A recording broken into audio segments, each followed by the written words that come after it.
partons cette semaine à Battambang pour rencontrer Davitit, une femme qui n'a jamais cessé d'œuvrer pour les victimes du régime de Pol Pot et la réconciliation. Dans la petite commune de Treng, Davitit est une figure aimée de tous.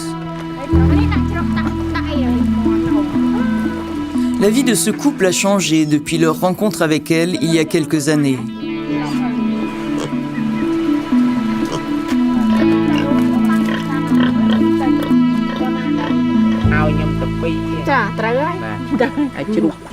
Vous m'avez donné 2 cochons et depuis j'élève et je vends des cochons.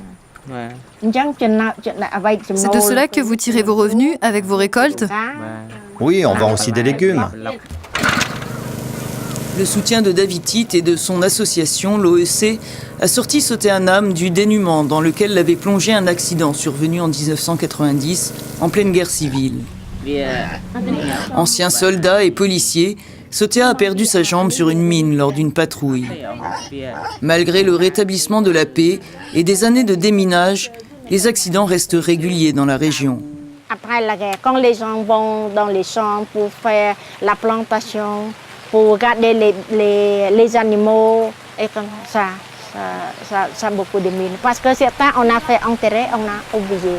Mais on ne sait pas où, parce que tous les temps, on a, de l'autre côté là, de là, on a entendu que des mines explosent. À quelques kilomètres de là, David vient prendre des nouvelles d'un petit garçon que son association a aidé à scolariser, mais aussi à soigner. Dans l'école, il a trouvé un petit truc, une mine grenouille. C'est le petit mine, il a tapé. Tapé, ça explose. Et il a touché là. Ça, oui, ça. Venir en aide à ceux qui continuent à payer le prix de la guerre, c'est la raison d'être de Davitit.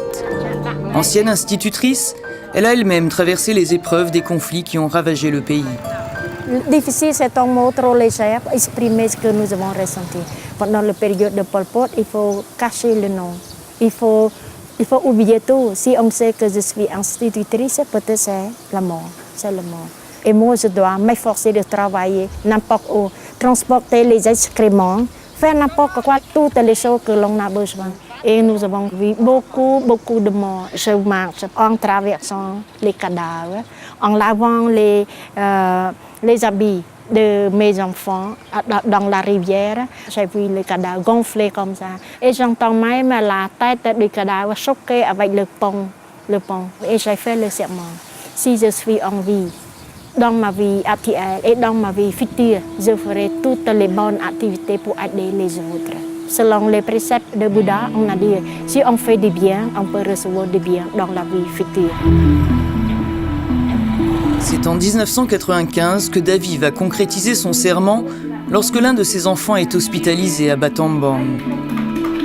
J'ai vu les enfants des pauvres familles malades pleurer, crient parce qu'ils n'ont pas quelque chose à manger et aussi le manque des médicaments.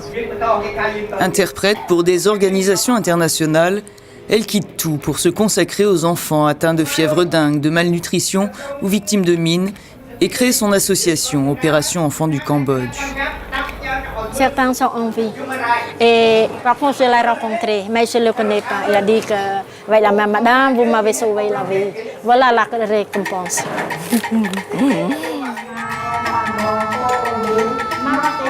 Au fil des ans, l'association développe ses activités auprès des plus démunis. Ce jour-là, des familles sont venues de toutes les provinces alentours pour cette distribution organisée par l'OEC. Aide matérielle et médicale, soutien économique, alphabétisation, Davitit porte secours à tous ceux que la société exclut. Et brave les interdits, avec des projets de développement dans les villages les plus reculés des forêts où se sont longtemps cachés d'anciens combattants Khmer Rouge. C'est la réconciliation. Si nous n'avons pas introduit l'éducation de bas à tous les enfants, à toute la population, là, peut-être nous restons séparés et regarder les uns comme ça, comme ennemis. Plusieurs membres de son équipe ont servi dans les rangs des Khmer Rouges, comme Boon Heng, qui se consacre aujourd'hui à la rééducation d'enfants souffrant de handicap. Tous ces enfants innocents subissent le mal, le résultat de la guerre. Ils n'ont commis aucune faute et c'est eux qui payent cet héritage. J'aide les enfants pour qu'ils aient un avenir. Refermer les blessures de la guerre, un objectif qui pour Davy interdit tout parti pris. Je voudrais reconstruire le pays parce que moi j'en ai déjà assez des conflits, assez de la guerre. Donc je vais faire quelque chose que l'on a besoin véritablement pour la société et non pas pour la politique. La paix elle vient de la communauté eux-mêmes. Ce n'est pas la politique, pas la force, pas les fusils, mais la communauté eux-mêmes. C'est un autre fléau que combat Somalie, l'esclavage sexuel. Découvrez-la dans le dernier volet cambodgien de Women and War.